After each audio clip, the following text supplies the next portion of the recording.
നമുക്ക് IVF-ന് പകരം അല്ലെങ്കിൽ IVF-ന് പോകുന്നതിന് മുൻപ് ട്രൈ ചെയ്യാവുന്നതാണ്. തീർച്ചയായിട്ടും ട്രൈ ചെയ്ത് നോക്കാവുന്നതാണ്.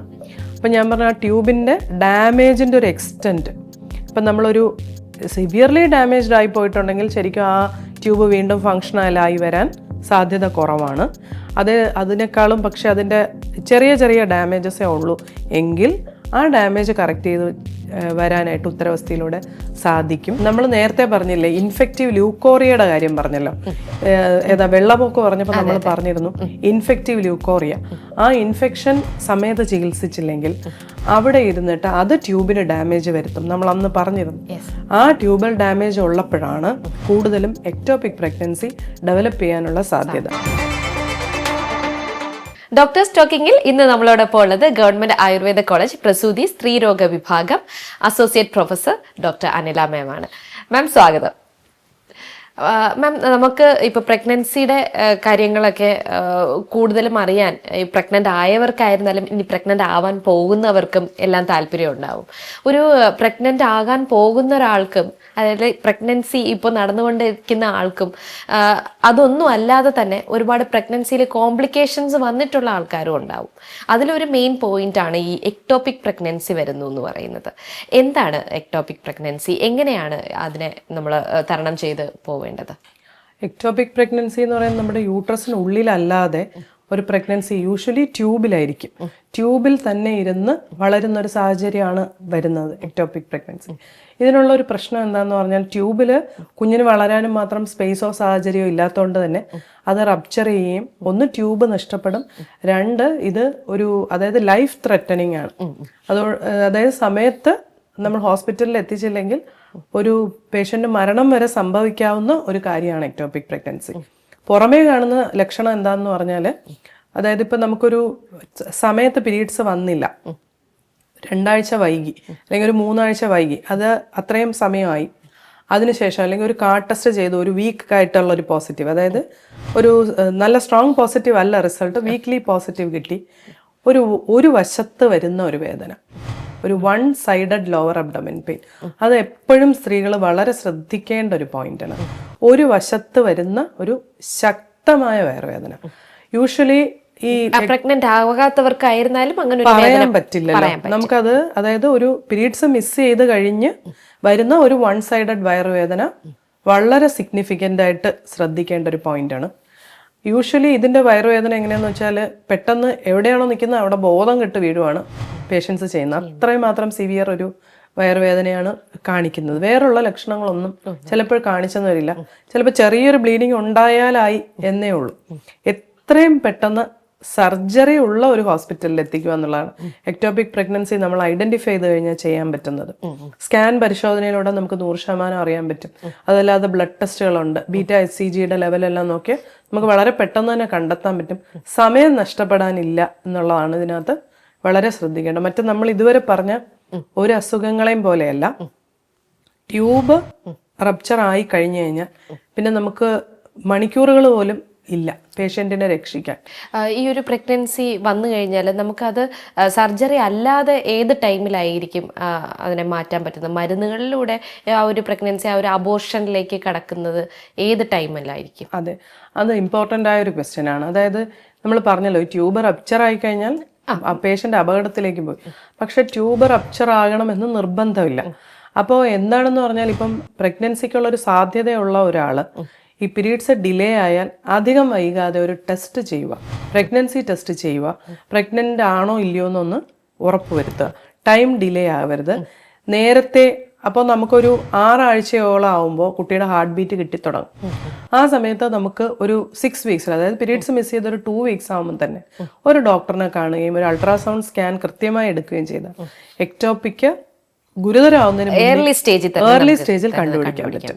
ആ സ്റ്റേജിൽ മെഡിസിൻ കൊണ്ട് നമുക്ക് മാനേജ് ചെയ്യാൻ പറ്റും.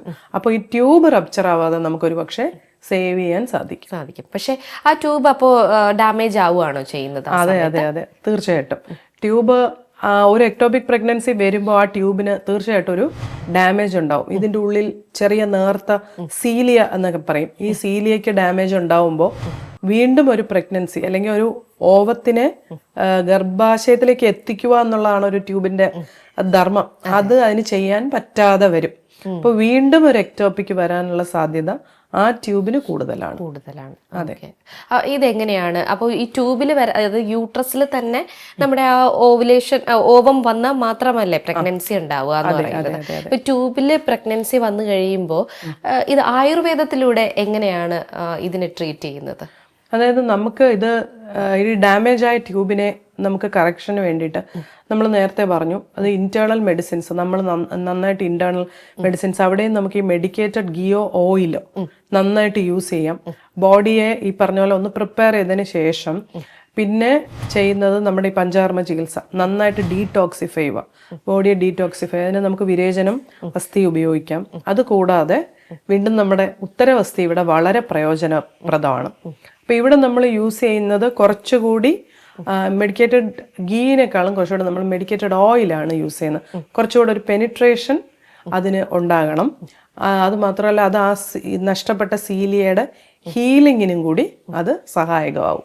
ഈ എക്ടോപിക് പ്രഗ്നൻസി വന്ന് 2 ട്യൂബെല്ലാം ഡാമേജ് ആയി കഴിയുന്ന ഒരാൾക്ക് വരുന്ന പല പ്രശ്നങ്ങളുണ്ട്. കൈവേദന, നടുവേദന, കഴുത്ത് വേദന. അപ്പൊ ഈ ബോഡി മൊത്തത്തിലായിരിക്കുമോ ഒരു പഞ്ചകർമ്മ ട്രീറ്റ് കൊടുക്കുന്നതൊക്കെ? അത് എന്താന്ന് പറഞ്ഞാൽ യൂഷ്വലി ഒരു ഇൻഫെക്ഷൻ ഉണ്ടാവും. എന്തുകൊണ്ട് ട്യൂബിലേക്ക് വരുന്നു എന്നുള്ളൊരു ക്വസ്റ്റ്യൻ ഉണ്ട്. അപ്പൊ അതിന് യൂഷ്വലി കാരണം ഒരു ഇൻഫെക്ഷൻ ആയിരിക്കും. നേരത്തെ ഉള്ള ഒരു ഇൻഫെക്ഷൻ ഉണ്ടാവും. നമ്മൾ നേരത്തെ പറഞ്ഞില്ലേ ഇൻഫെക്റ്റീവ് ല്യൂക്കോറിയയുടെ കാര്യം പറഞ്ഞല്ലോ. വെള്ളപ്പൊക്കം പറഞ്ഞപ്പോൾ നമ്മൾ പറഞ്ഞിരുന്നു ഇൻഫെക്റ്റീവ് ല്യൂക്കോറിയ.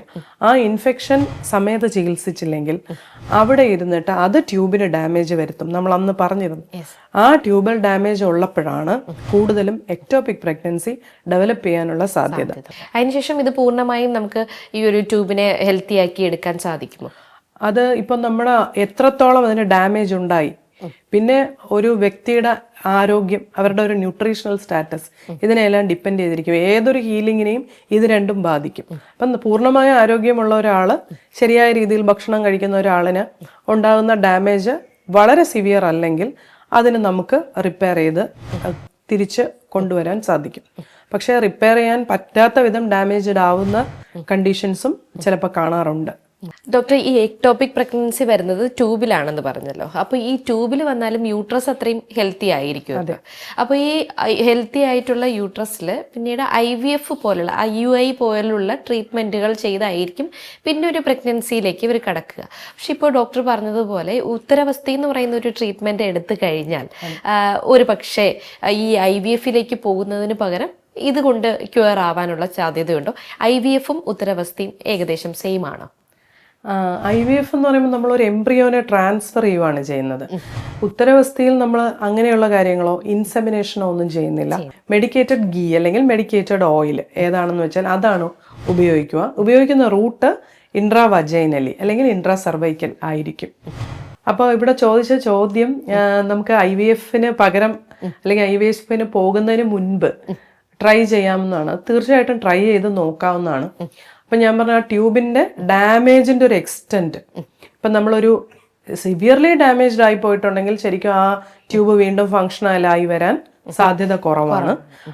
അതിനേക്കാളും പക്ഷെ അതിൻ്റെ ചെറിയ ചെറിയ ഡാമേജസേ ഉള്ളൂ എങ്കിൽ ആ ഡാമേജ് കറക്റ്റ് ചെയ്ത് വരാനായിട്ട് ഉത്തരവസ്ഥയിലൂടെ സാധിക്കും. ധാരാളം കേസ് നമ്മൾ അത്തരത്തിൽ കണ്ടിട്ടുണ്ട്. പഠനങ്ങൾ അത് തെളിയിക്കുന്നുണ്ട്.